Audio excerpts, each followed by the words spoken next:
Your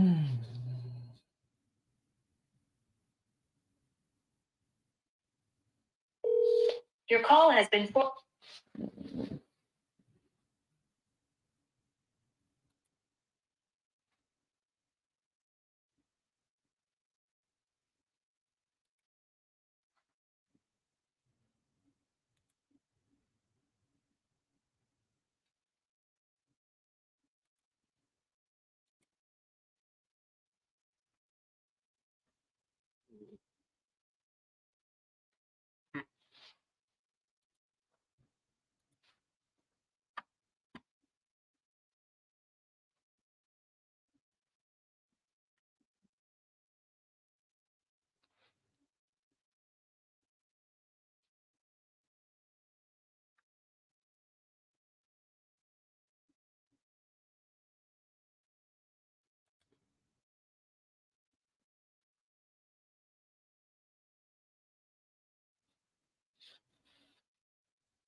For flights that you may have taken with Mr. Wade.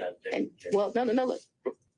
I object to you getting records. You've been intrusive into people's personal lives. You're confused. You think I'm on trial. These people are on trial for trying to steal an election in 2020. I'm not on trial, no matter how hard you try to put me on trial.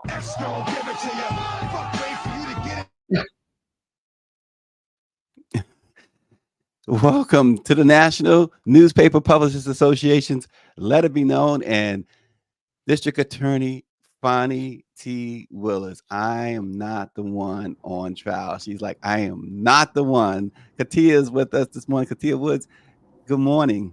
Good morning. Good morning.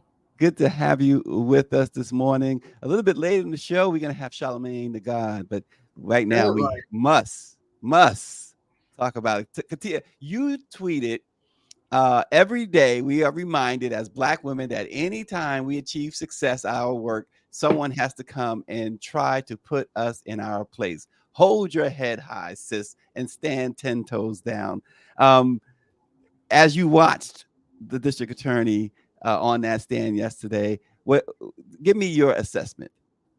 I thought good for her that she's not a wilting flower. You know, some people may think, you know, there's a certain portion of the population, Fox News may think that she is,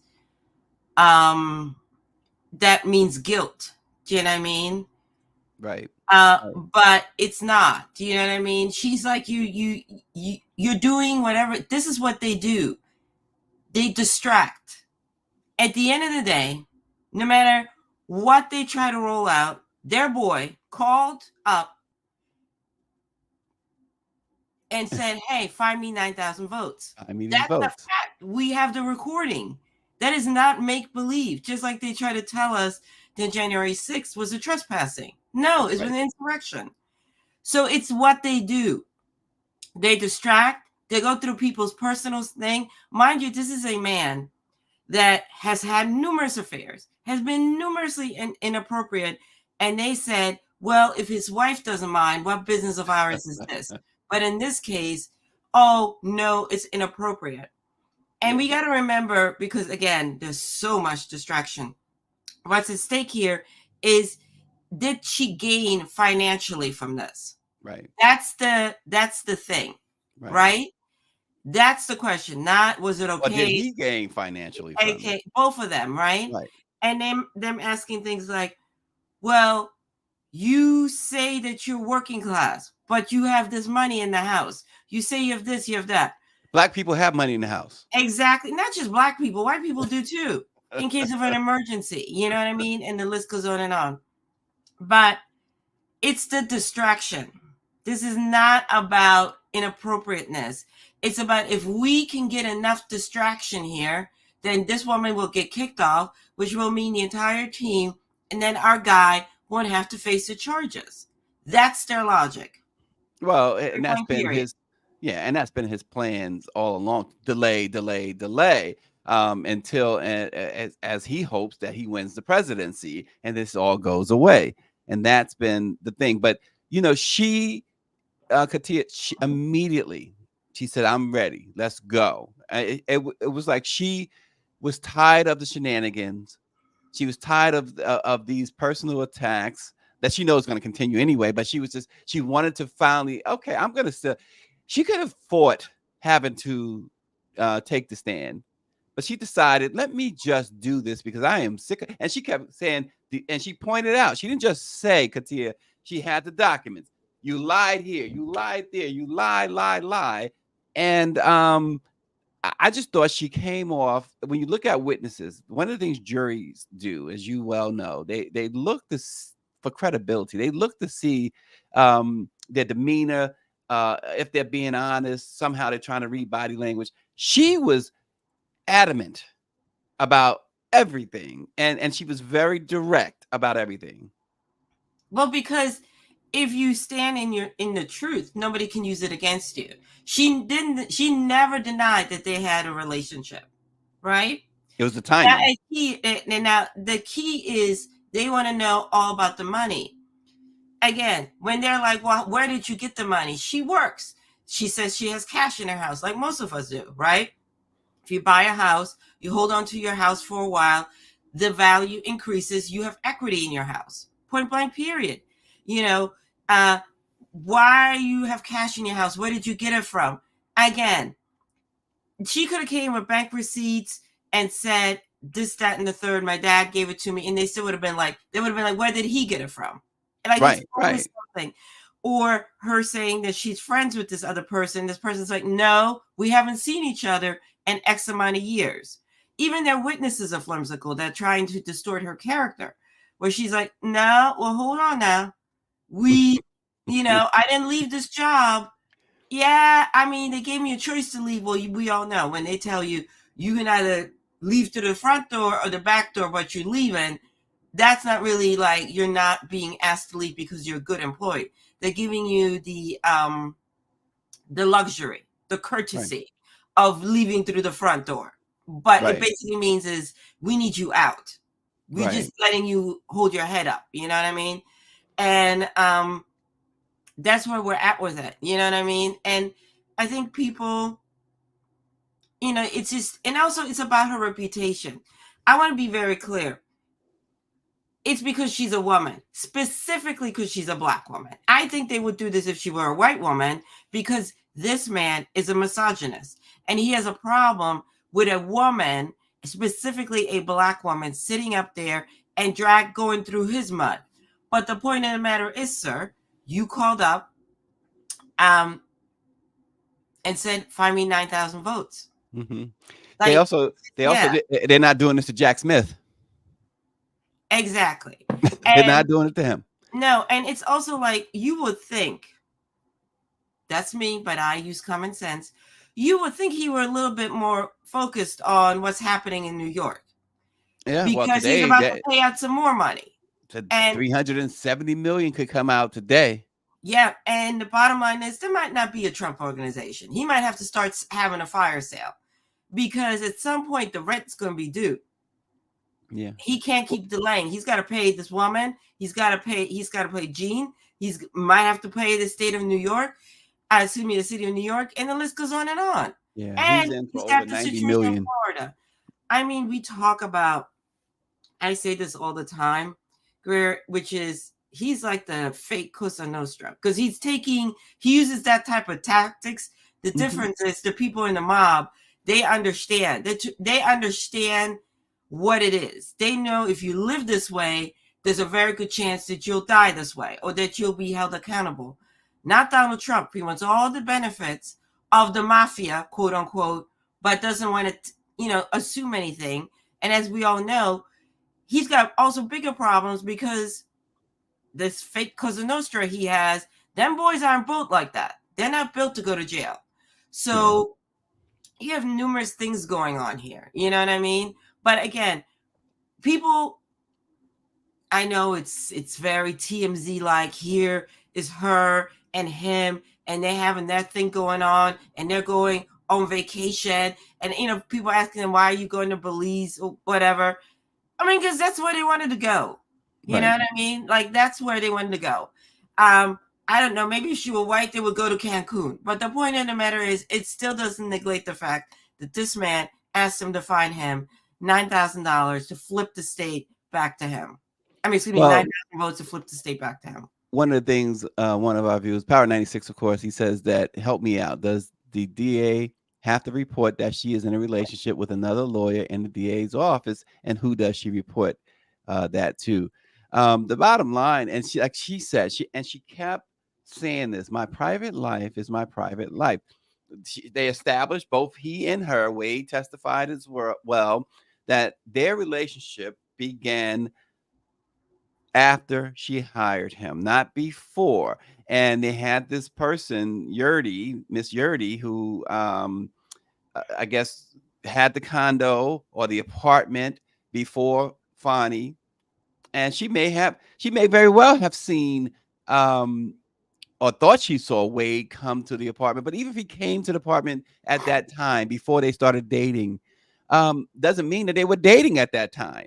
It doesn't mean that they were sleeping together. And she was making a point because she wanted to be clear, Kathia, as you saw, not the prosecutor, but Trump's lawyers were saying one thing and they were making it, and she was like, no, y'all want to talk, let's be real. And she even said, sex, no sex. I mean, she was very clear. She wanted to be extremely clear, because if you are going out, if you're a married woman, I'm a married man, we working together, we go into the cafeteria at work, and we at the White House together, we sit down, that's not a date.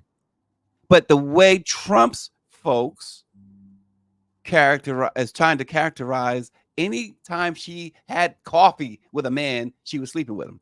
Because that's how he operates. We got to be very clear.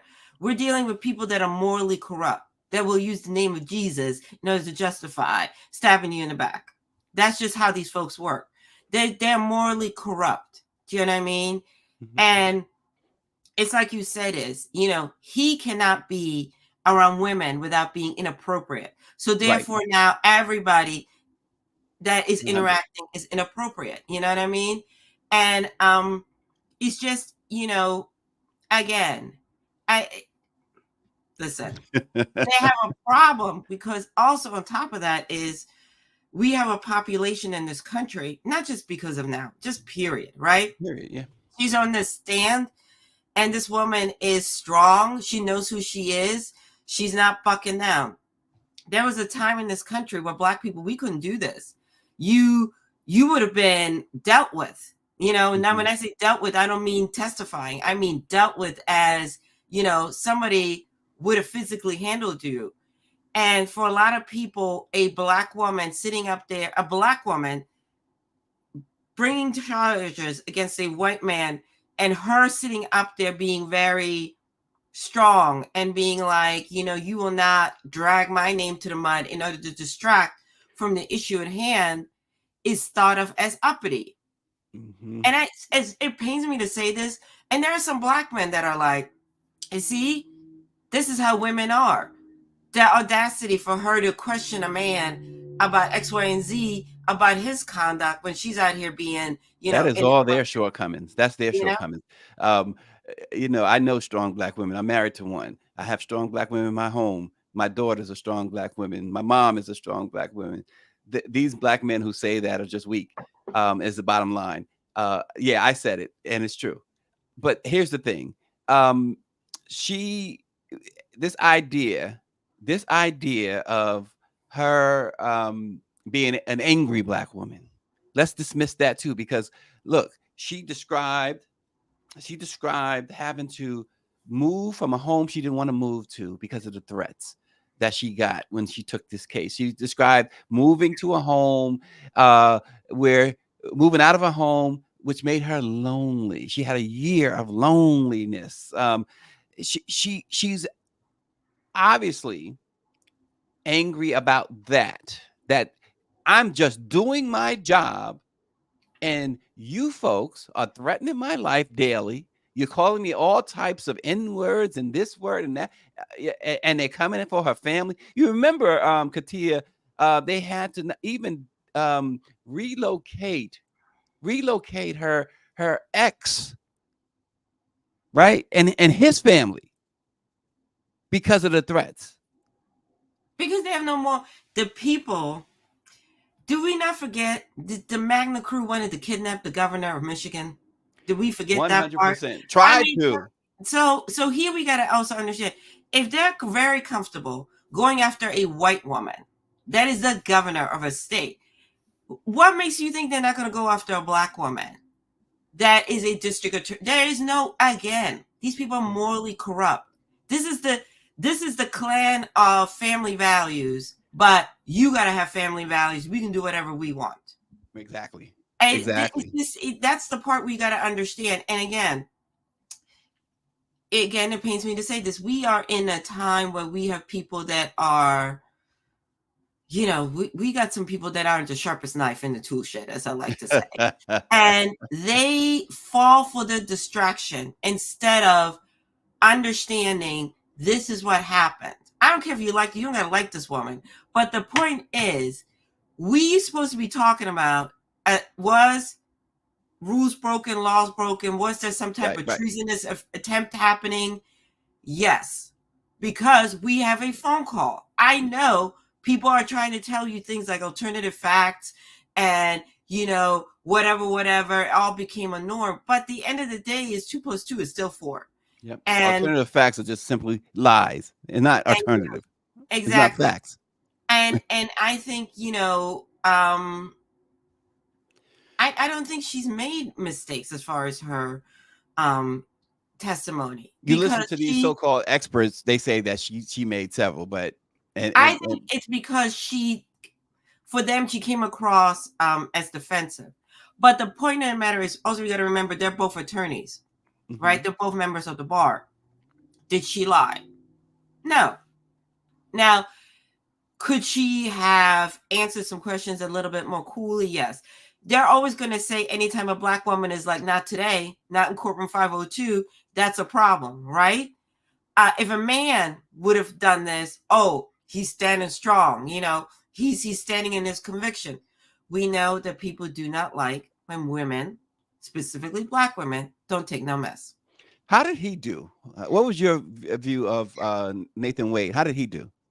I mean, I think, he comes across necessarily not somebody you want to date, I mean, the man is like, we're together. We're together, but we're not together. We were together, but it was nobody's business. Yeah. Okay. Like, it's like, that's my girl, but she can't tell nobody that's my girl. Do you know what I mean? But again, as far as the vital part about this, not the soap opera, the telenovela part, is the money part he was firm on. Do you know what I mean? Like, Also, It's a tough position too, right? Because the money part, I've said this many times, man takes woman out, you know, and it's not being chauvinistic or anything like that. I've been married 19 years. I take my wife out, I expect to pay. I expect to pay. The yeah, I man, mean, but Stacey, and I understand too, sometimes the women will foot the bill. But you're normal. We got a new breed of men out here. Not like you, not like my dad, not my husband, that are like, if you doing all of this, bro, you should be getting something out of it. She got a career, she got money. Why are you paying for all of this? Like, what are you getting out of this other than some booty? You should be X, Y, and Z. Again, you and I, we have common sense. We use critical thinking. Not this generation of people that are like, you know, I should get something out of it, some type of hookup. And again, we got to remember, I just said it, they're both members of the bar. So even if he might feel like that, he's not going to mess up his check and his career for this. You know what, Katia? She kind of said what you're saying on the stand yesterday. Remember she said when they asked about the breakup, and she was like, they had to have the conversation because he was like June, July, and she was like, based for her as a woman, it was August because they had the conversation in August. She had to have the conversation. Yeah. Right. So it's a different way that men and women do think when it comes to these things. And she kind of put it in perspective. Well, yeah. I mean, listen, probably in her mind, if they're still, and you know, we keeping it classy, if they're still entangled, they're still doing some things, then clearly they're not completely apart. They might not be going on dates, but if there's any type of situation still going on, yes. Now, in her mind, it might be like, it stopped completely in August. They had the conversation, then that's it. Because technically, she's right. If we don't have to go to sit-down dinners, but if we're still dealing with each other in any type of capacity, we're still involved. Yeah. You know, like, you know, people who break up. Yeah. And even get separated, but they still get together because that's a comfort zone for them. So they're still involved. You might be like, hey, we don't do dinner. I just come over every third Wednesday, but you're involved. You know? Why are you coming over every third Wednesday? I mean, I'm trying to keep it classy. You know, it is early in the morning. It is early in the morning. The late night show now. Oh man. Listen, the bottom line though, and good morning to Memphis Jokes who's watching this morning. Check out the Memphis Jokes show every Wednesday night on Facebook and YouTube. But this case isn't about Fani's so-called mistakes. Entanglements? No. Right, entanglements. It's about Trump's alleged campaign to fraudulently reverse Georgia's presidential election results. The allegations against him are extremely serious, Katia, right? For example, on January 2nd. You wouldn't know. I mean, you would think you'd be a little... listen, if I had as many cases, thank God I don't. Don't put that on me, Spirit. As this man, you would think he'd be focused on that. Because he might be able to he might end up in somebody's jail. And if not, that debt, 83 million alone would not, that hurts my heart just to say it. And then listen, over 90 million he's on the hook for E. Jean Carroll, right? And here's the thing with that. Well, people, we don't want to go off on that case, but people have to understand he had to put up, and I don't know that he put up the second part. For the 5 million, that was the first judgment, he had to put up 9 million, right? So that he can appeal. He has to put up something like 90 something million to appeal. And as of right now, I don't know that he put that up. And if he doesn't, then she can start attacking his holdings. She can start taking the chair from underneath his butt. Exactly. I mean, listen, the other part, we know this man's a professional grifter. We already know that he's going to use some of these campaign funds to fund this lunacy. Now, here's a question, though, Stacey. Let's get into it. My husband said this. If this judgment in New York goes against him, and poor Secret Service, I know they're like, please get us off this. Oh, gosh, right? All right.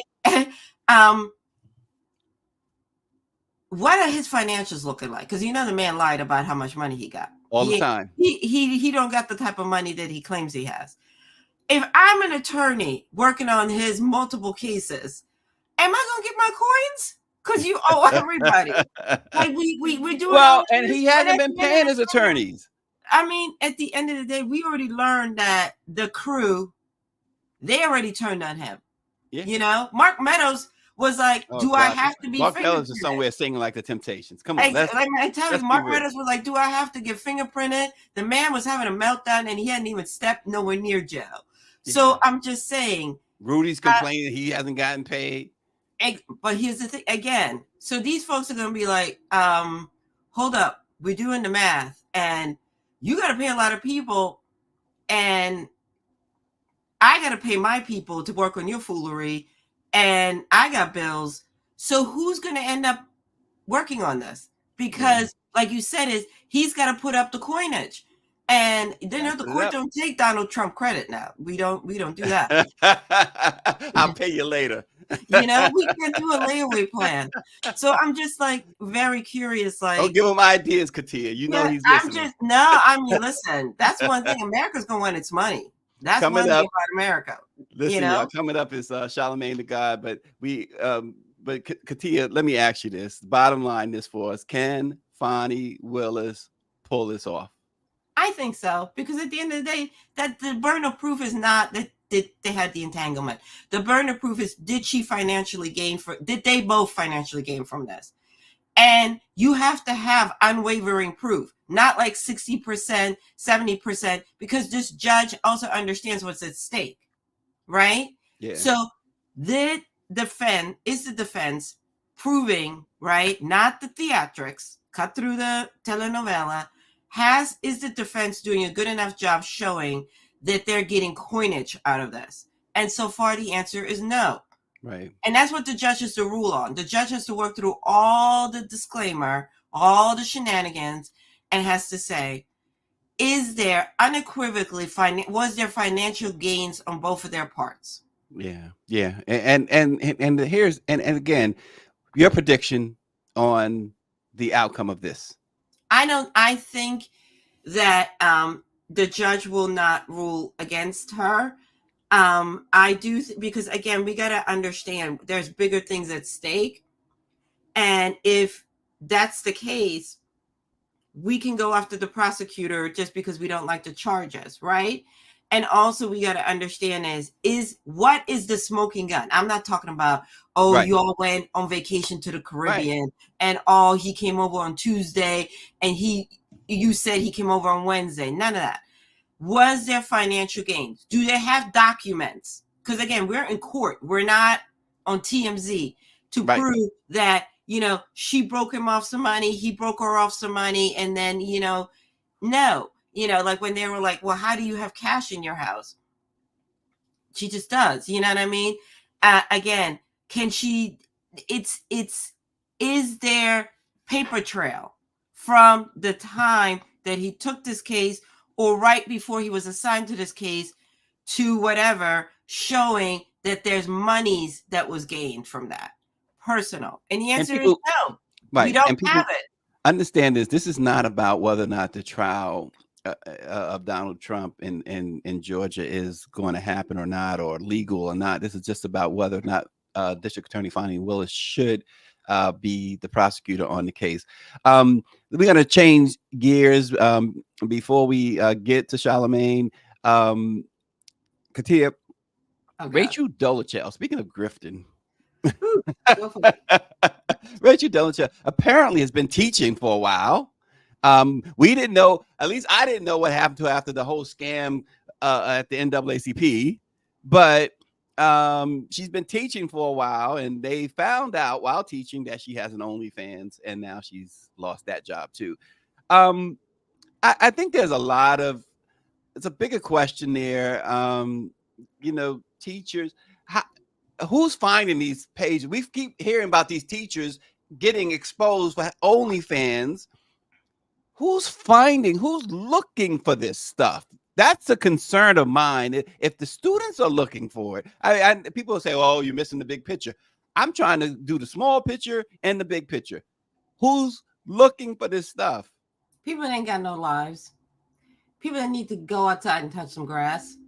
Point blank, period. I mean, God, America. Should she lose her job over? I mean, here's the thing is, the only thing I can think of, if she signed some type of decency clause, moral clause right in her contract, because what she's doing is not illegal.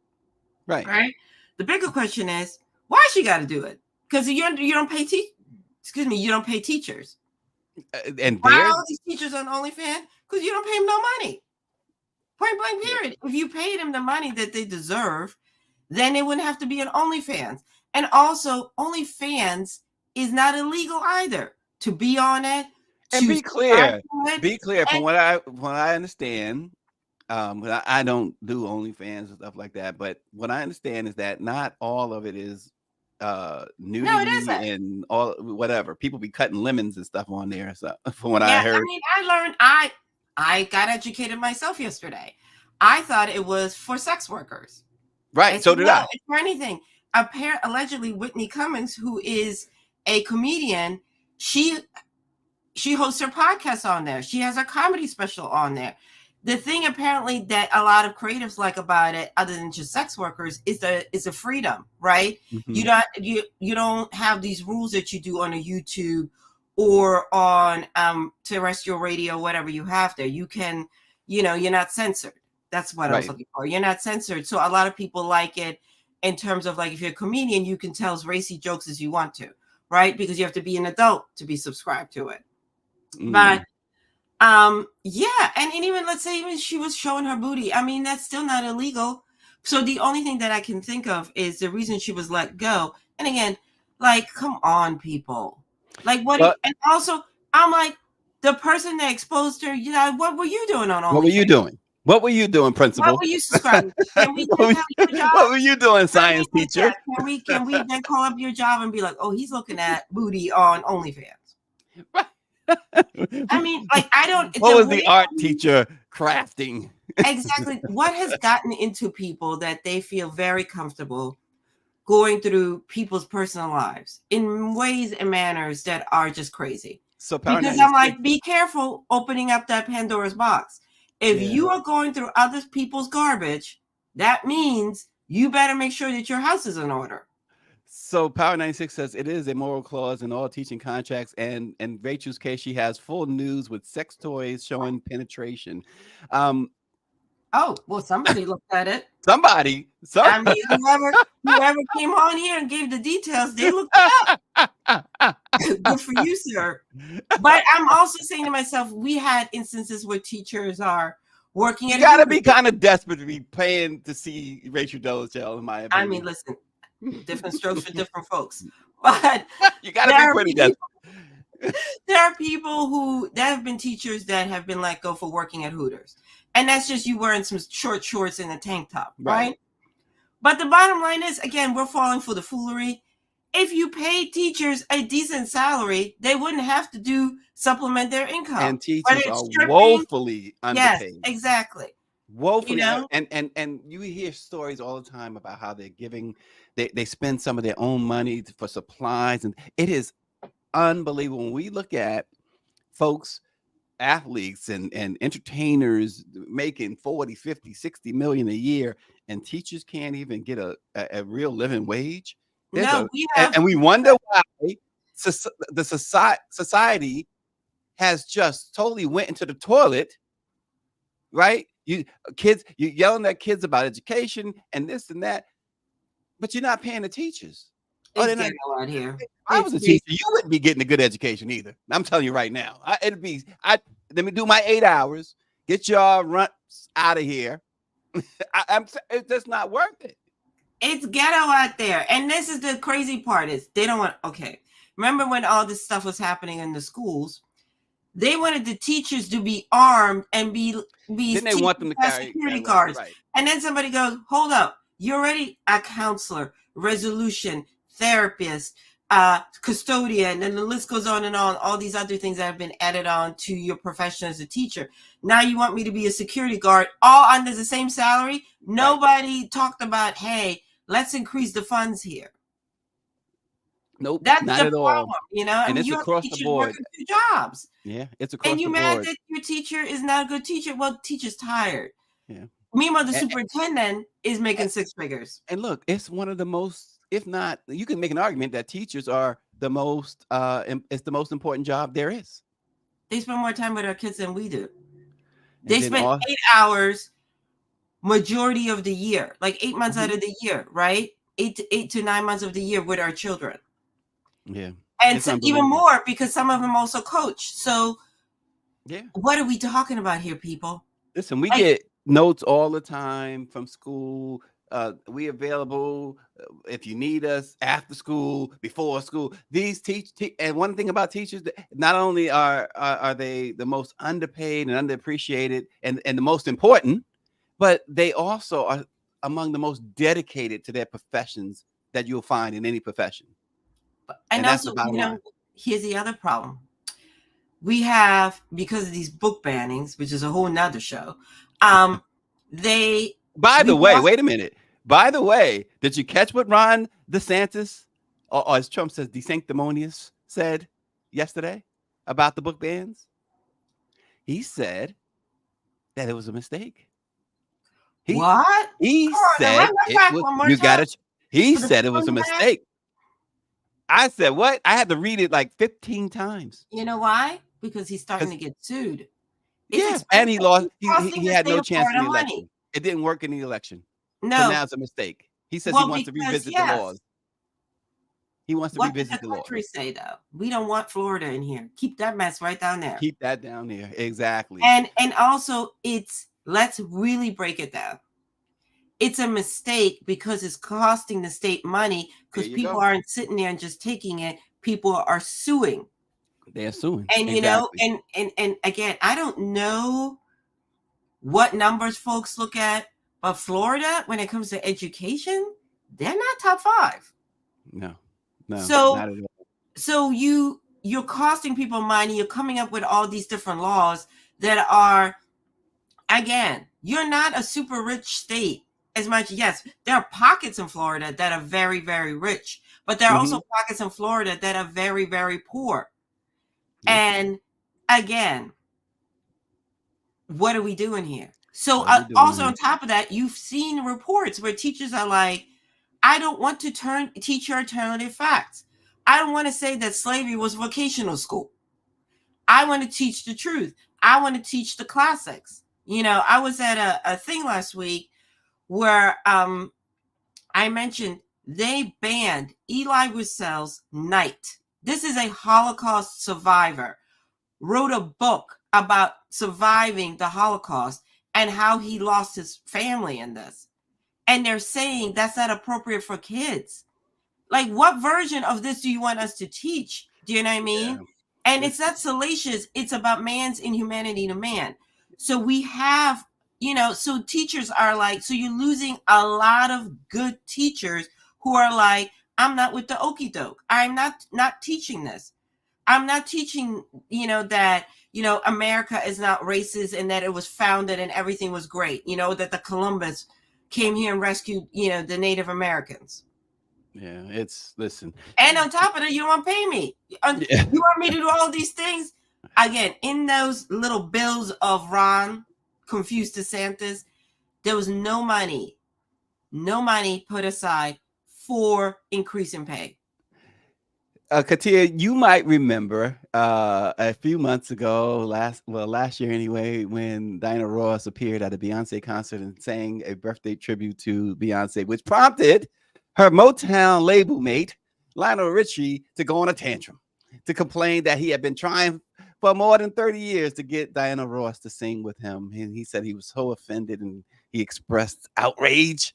Outrageous. And well, that 30-year wait is just about to end. The two are going to headline the Fool in Love Festival in Los Angeles come August. Shaka Khan, Smokey Robinson, Gladys Knight, the Isley Brothers, Al Green, Santana, Charlie Wilson, Kool and the Gang, Dionne Warwick, Miles Rogers and Chic, the OJs, the Stylistics, the Shy Lights, George Clinton in Parliament, Zapp, Rose Royce, Morris Day and the Time, and many, many, many, many more R&B and soul artists are scheduled to join Lionel and Diana, who will finally get to duet after 30-something years. You talk about Fool in Love and Endless Love, right there. Well, you know what it is? As the young kids would say, that's the auntie festival. So you got auntie festival as you got Coachella for the young kids, and then you got the auntie festival, and it's gonna sell. You know, yes, absolutely. I need our old entertainers, our mature folks, to keep it off the internet. Keep us out of the group chat, please. I mean, that's not us. That's not our Gen. That's not. I'm Gen X. That's our parents, right? And I'm like, that's not us. We don't go on the internet and we don't go out and grievances. Call Diana if you want to. I'm happy for Lionel Richie. He finally gets to don't sing talk about it in Diana the group Ross. chat. Call her up. Like, girl, I want to sing with you. What's up? Lionel getting his wish. wish. Got a song for us. Diana probably said if you didn't get all that plastic surgery, I'd have sang with you. Listen, but at the same time, I'm like, what are we doing? Like, if you call up, hey girl, I got a song. Let's go get this money. Let's go on tour. And people will absolutely come. But this whole, come on now. We got enough people out here airing out businesses, sitting on couches, talking about everybody and anybody, and then people's relatives coming out the woodworks. We don't need to participate in that. You know what I mean? Listen, I'm gonna put Austin Cooper on the couch. He up there trying to start something in the chat, talking about a syllabus on Taylor Swift. I'm so over this Taylor Swift stuff. They're trying to give her a Super Bowl ring. That should not happen. They give her a Super Bowl ring, then I'm not rooting for the Chiefs. Let me explain something. I don't think she would even take it. I can't believe I'm about to say this. I think part of this is also not her fault, because here's my thing: the NFL wants to capitalize off of Taylor being there because it brings in viewers. The Swifties want to see her. They want to see this fairy tale, whatever, right? But then on the other hand, they want to turn around and they want to complain. You want to take the money of the merchandise that's been flying off the shelf, but then it's like it's too much Taylor. And at the end of the day, it's ridiculous. They're like, this woman is 30 plus years old. They're like, oh, she's setting a bad example by drinking. Look at plain Jane. She's 30 plus years old. She's not driving. She's plain Jane. I mean, but again, if you were a person somebody threw some lipstick on her and said she's a star. But also my thing is, like, if you are at a game and you drink alcohol, you're gonna have some in your cup. She's 30 plus. She's not 19 or something, right? God. The only reason why she is even important to these people is because of Beyonce. I said it before. Also money. Listen, if she were, I don't know, a third tier lounge singer, nobody would care. But because it's Taylor Swift and they know that the girlies are tuning in, they want the revenue, but at the same time they want to complain. And, I watch enough football. I watch football before Taylor Swift. I watch football after. We don't see her coming in and coming out, and people are like upset with her because she took a jet. Well, she can't fly American Airlines because it would be pandemonium. So it's just like, I don't want her on American. That's my airline. Don't want her with me. I mean, me too, but I'm like, what are we talking about here, folks? I was so Who is glad. she supposed to hang out with? She can't hang out with. She probably has some regular Joe friends, but in her tax bracket, her peers are other celebrities. Yeah, well, listen, Kathia Woods, it's always a privilege to have you join us. We got you up this morning. We got you going, and now your day is set. You ready to go and take on the world, I'm sure. Yes, I mean, also, folks, let's go outside. Let's breathe some fresh air. Let's come back to reality. And, Miss Fani, stand strong, because you know what it is. I mean, and also at the end of the day, Donald better worry about this situation in New York. He's going to have to pay some more coinage. Leave that woman alone. And listen, Fani's back on the stand this morning, later on this morning. So we'll be checking that out. But listen, so we sat down and had a conversation with Charlamagne the God. He's co-producing, or he's executive producing, I should say, in the what's the name of that thing? Mm-hmm. In the Bubble. In the Bubble with Jaime Harrison. Let's check out and bring in Charlamagne. New South, where all of our voices are heard. Without question, one of the most influential and powerful voices in all of media today, the co-host of the hottest nationally syndicated radio show in the country, perhaps around the world, The Breakfast Club. Already a living legend and icon, Charlamagne joins the Black Press's Let It. Good to have you, Charlamagne. Thank you, Stacey. Thank you for those kind words. One day I'll believe them about myself, or maybe I'll. But other Look, people the believe community that. believes it. That's what counts. Yeah. But listen, there's probably 12 million things we could talk to you about, but today we're going to focus on In the Bubble with Jaime, the world original series, which highlights fascinating stories of people and communities across the country, which you serve as executive producer. Let's talk about the personal connection to In the Bubble with Jaime. As a fellow South Carolina native, how did you personally, or how did your personal experiences, I should say, shape your decision to executive produce In the Bubble with Jaime? What drew you to Jaime Harrison's story?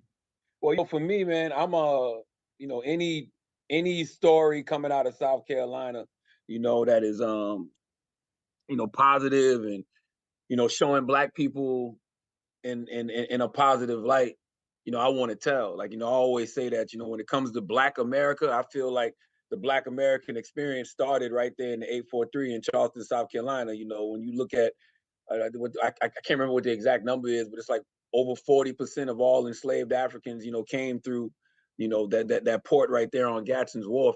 And if you ask me, I feel like a lot of us were already indigenous to the land too, so we were here. And so, I feel like so much of the Black American story starts right there in South Carolina. So when you saw what Jaime was doing as far as, threatening, to beat Lindsey Graham, that was unheard of. It was unprecedented. And, I was already familiar with the story. And, I did some things with Jaime on his campaign. Like, I was, down there hosting rallies for him, I was, on the radio shouting them out, encouraging people to, go support Jaime. But me and Emily Harold, who's the director of the film, we also worked together before on Bakari Sellers, While I Breathe, I Hope.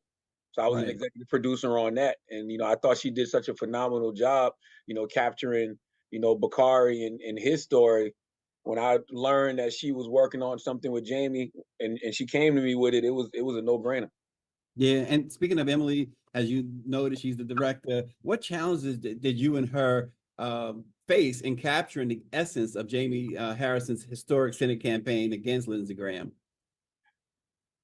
Well, I can't, speak to her challenges as a director. For me, she captured the true essence of the story. Because whenever you're doing a documentary, especially on a campaign, you want to capture highs, you want to capture lows. Sadly, both of these campaigns, Bakari and Jaime, didn't end the way we wanted them to.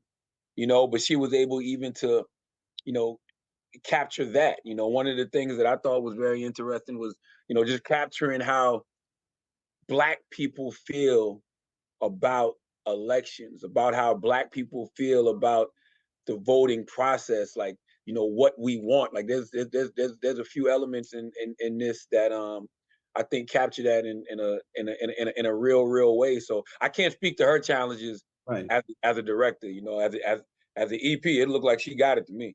But and you mentioned something about what Black people want, Black voters in general, what they want. You feel like you got a sense, even going forward here in 2024, of what they're looking for? Yeah, 100%. And it's the same thing that everybody in America is looking for: upward mobility. You know what I mean? Money.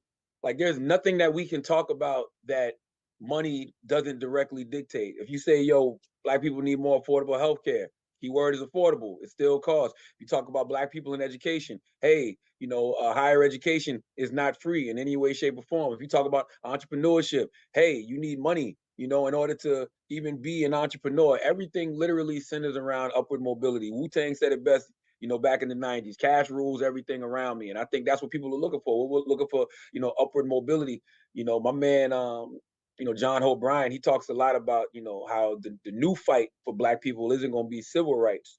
It's going to be silver rights, because it's going to be all about, economic freedom and economic empowerment. And we've been watching that, over the last, I think, decade, but if you go back and you study any of our great leaders, whether it was Marcus Garvey, whether it was Elijah Muhammad, whether it was Madam C.J. Walker, like that's what they were talking to us about. They were talking to us about economic empowerment, unity and group operation, pooling your resources. So to me, it's upward mobility. That is what we're always fighting for. That's what we want. Even when you have these conversations that's going on right now surrounding the migrants, Black people aren't like sitting around like, oh, we gotta close the border. Like, that's not the issue for Right. Black people. Black people's issue is, hey, we're watching these people get resources that we haven't necessarily gotten. If you go to Chicago, man, and you talk to these people in Chicago, they're like, yo, the South Side is over here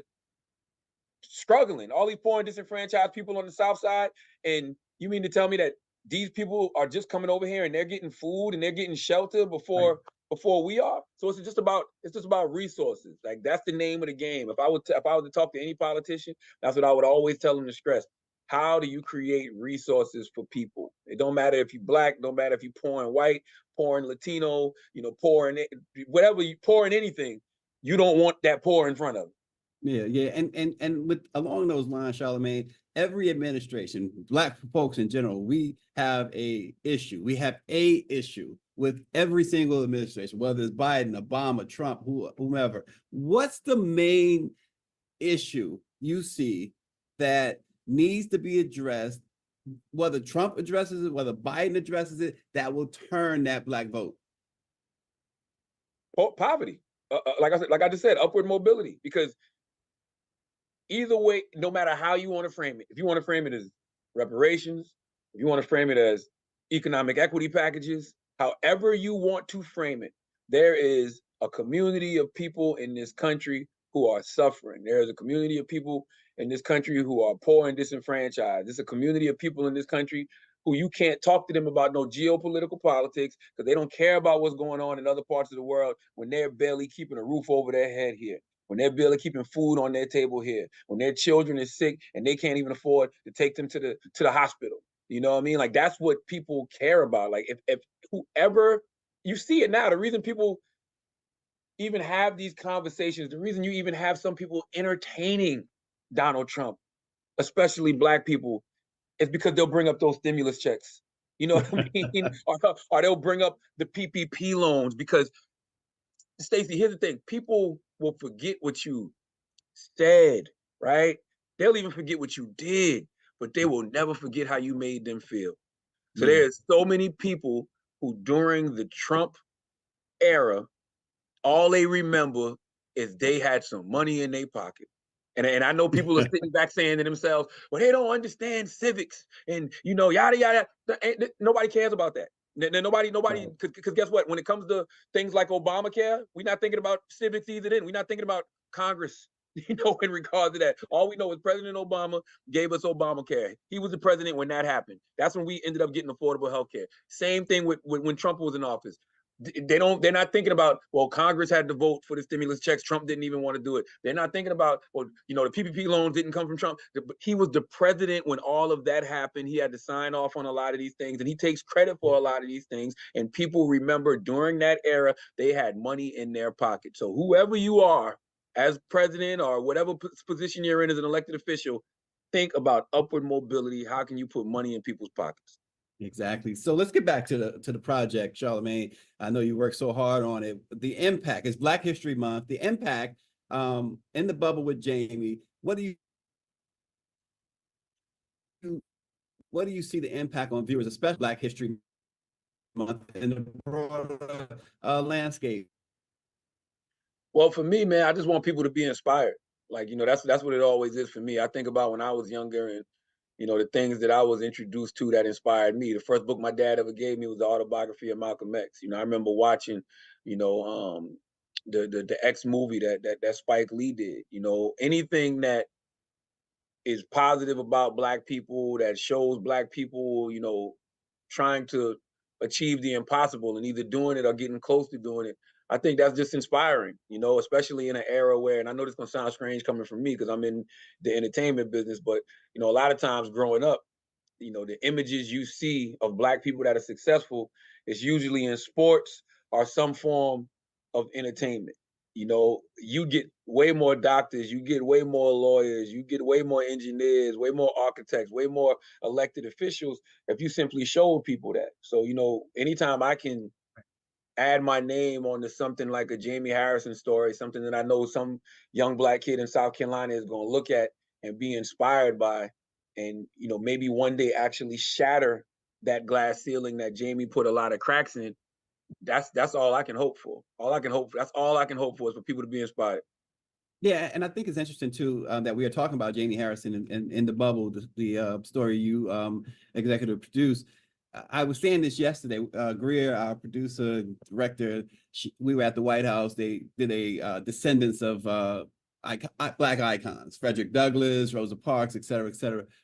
It seems like we don't do enough, Charlamagne, and maybe you can speak to this of building up during Black History Month and throughout the year on those who are making Black history today. Can you talk a little bit about that?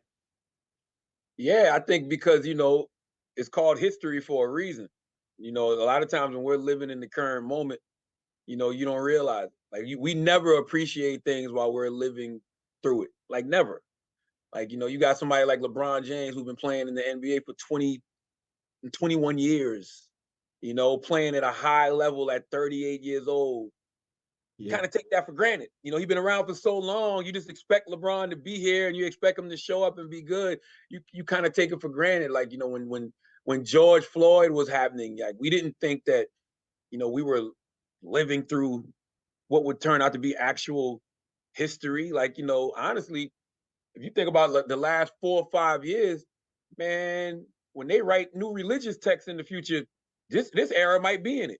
Between COVID, like between the plague that was COVID, right? The potential dictatorship that is a Donald Trump, like, this era is beyond going to be in the history books. Like, we've never seen a president get indicted. I mean, yeah, get indicted 91 times, right? I mean, or get indicted 4 times. Yeah, get indicted 4 times and have 91 criminal charges. We've never seen that before. We've never seen a president get impeached twice, in one term. Like, all of this stuff is going to be, the documentaries and biopics and, autobiographies and biographies of the future, but you're not thinking about it while you're in the moment. And yeah, that is just something we have to do better of doing. But honestly, I don't know if you can. I don't know if you realize how historic something was until after it happens. Yeah. And so we, with the Black Press, the CEO of the NMPA Black Press is Dr. Benjamin Chavis, who coined the term environmental racism. I know y'all tackle that in Freedom Hill, which sheds light on environmental racism in North Carolina. Why is it important to address an issue like that? And what role do documentaries like these play in raising awareness?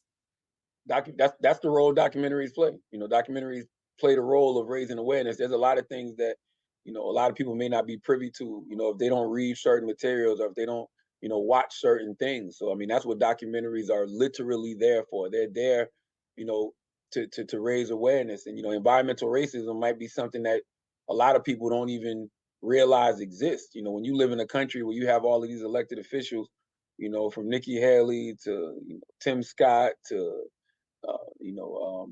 the Vice President Kamala Harris at one point said it. The OG Jim Clyburn, who I love, once said it. Like, when they say things like, America's not a racist country, it's a little confusing to a lot of people. And we understand that, politicians say that. I wish they would be honest and let people know, hey, the reason I have to say this is because it's not a good electoral strategy, right? We know that. But environmental racism makes people who hear those kind of statements and may dismiss racism altogether in America, it lets them know that, no, this is what we mean when we say America is a racist country. Like, the people in America, they all may not be inherently racist, but institutional, and systemic racism 100% exists in this country, always has, probably always will. Right. And you mentioned you and Jaime became close. I don't know how long y'all been close, but here's the thing: you always seem to learn something new, especially when you're digging. When you're putting together a story, you learn something new, even about somebody you might have known a long time. What about the Jaime Harrison story did you learn, or may have learned, that you didn't know before that may have surprised you? Well, I'm not gonna lie and sit here and act like me and Jaime close. You know what I mean? But I am inspired by his story. Was extremely inspired. Watching him run. That's why I wanted to be executive producer. But for me, just watching, Jaime, I think that patience, being level-headed in the face of the adversity that he was facing, it says a lot about him, and I think he took that same level-headedness and that patience, and he's taking it, to be the DNC chair. I think that, he's done a pretty good job. I would love to see the Democrats, pushing on a whole lot of things. I think that there's, still a level of cowardice that exists in the Democratic Party that I really don't like. But I think, even with the limitations, him being handcuffed the way that he has, he's done a good job. And like I said, the patience and the level-headedness, I think, are probably keeping him from jumping out the window and saying a whole lot of things that he probably wants to say that, but he understands this is bigger than him, so he's not. Do you think you know him well enough to convey what he might have been thinking when he saw the president the other day after that report came out about his age, about him misremembering or not remembering, and then seeing the president yell at some of the journalists there, get kind of angry the other night? What might Jaime have been thinking at that moment? Well, Jaime's gonna always come to the defense of President Biden.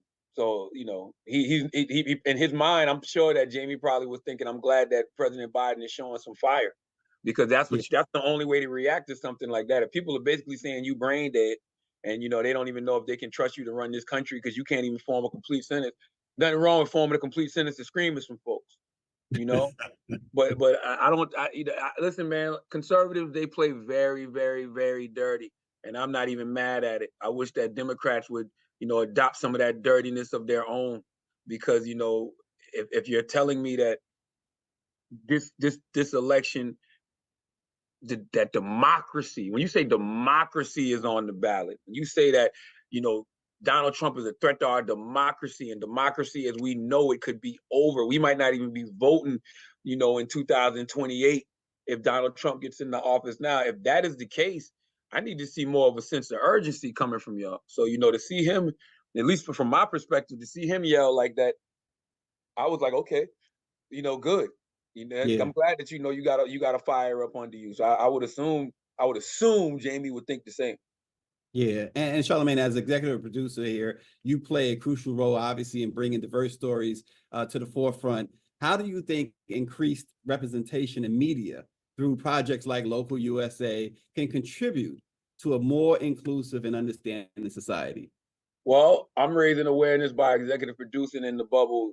You're raising awareness by helping me, by allowing me to come on your show and introduce me to your audience, and I can promote in the bubble. I feel like that's all we can do. Like, when we hear these conversations about unity and group operation, that's really what we have to do. As media, as Black people in media. Like, if you see a story that needs to be amplified, a Black story that needs to be amplified, open up your platform and allow that person to come on and do it. That's what I do on Breakfast Club, every day. That's what I do with my podcast, Brilliant Idiots, whether it's just me, talking about it, having a conversation about it. I want people to go find, these projects, and not even find. I want to show them where to go find these projects. So I think that, what you're doing, just even having me on here today, man, is a blessing to myself and Emily and Jaime and everybody involved within the bubble. Well, we certainly appreciate all that you are doing for the culture, Charlamagne. Just quick question. Before we let you go, we've heard like Stephen A. Smith and others weigh in on the Cat Williams situation, the Monique situation, saying stuff like, it's not good for Black folks. This is not good for Black folks. Give me your thoughts. I mean, we're not looking to create controversy here. Just your thoughts on the fact that we tend to take everything collectively on our shoulders. If a Black person does it, then we all feel it somehow. Yeah.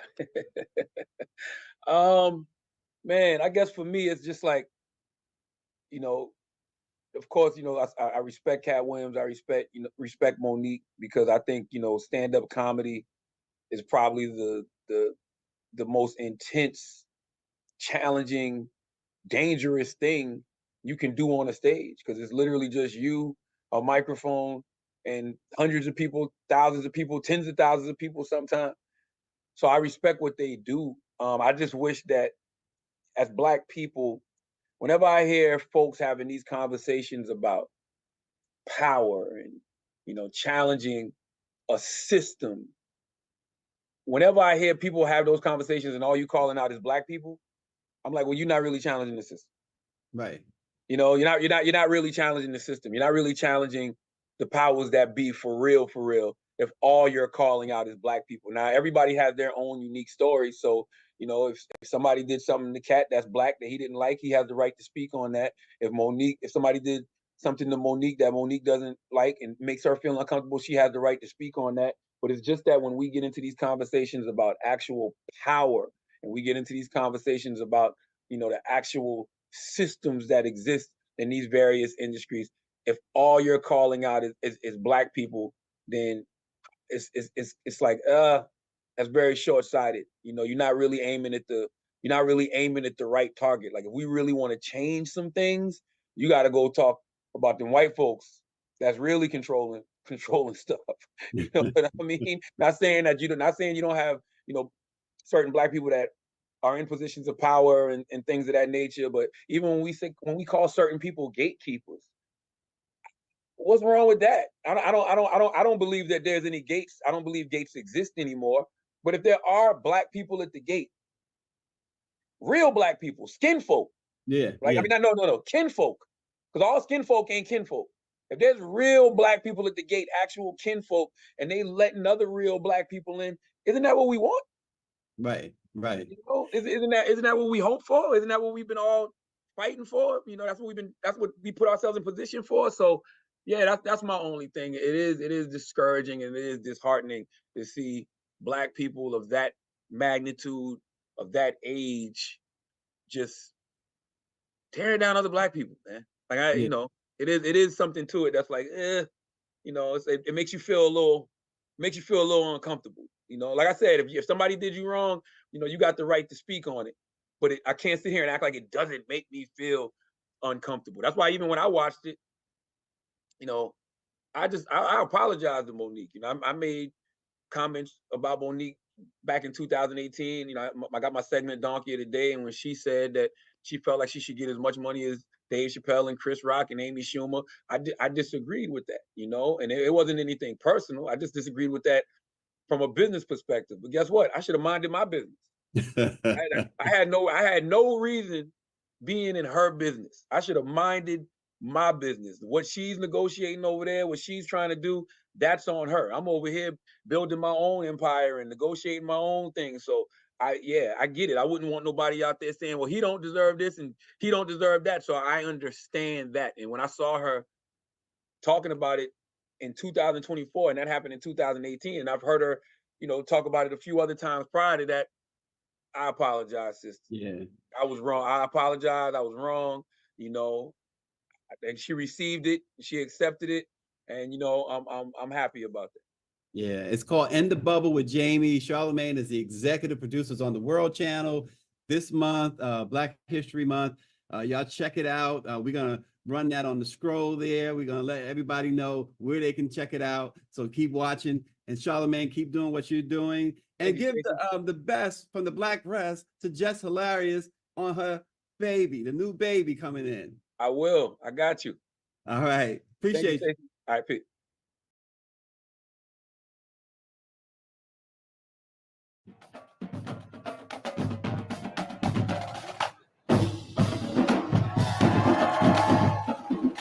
My friends, I am Jaime Harrison. I am a son of Orangeburg, South Carolina, and I am running for the United States Senate.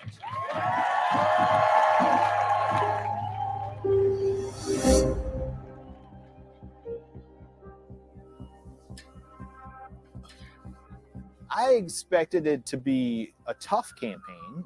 Then COVID happened. I've been working out of the basement. You might hear my little one. Hey folks, Jamie's on. I can barely hear you, Eric. It's gonna go radio, video. Jesus.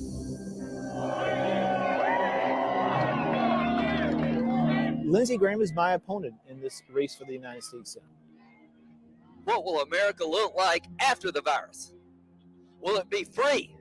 Will it be socialist? Down with socialist! Black kid growing up here in South Carolina, not much money. Folks not having great expectations for you. We need strong, historic turnout of African-American voters. You take care of yourself. But I'm running not just to be the black senator from South Carolina. We also have to have a cross appeal, at least a third of white voters we have to get to pull over in order to vote for us. Thank y'all for voting. Hello, hello. Thank you for voting today. Do you want to say hi to my art history class? Yes, I'm happy to. I'm for Donald Trump. It was cool seeing Jaime Harrison there. It's hard. It really is hard. But I know we have a shot at winning this race. Are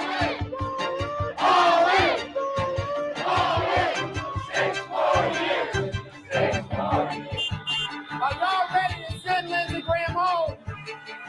Are you ready? There it is, In the Bubble with Jaime. It airs as part of World's documentary series, Local USA. The Emily Harold documentary is now streaming on worldchannel.com, World's YouTube channel, and the PBS app. Check it out. And thank you all for joining Let It Be Known. Have a great, great weekend.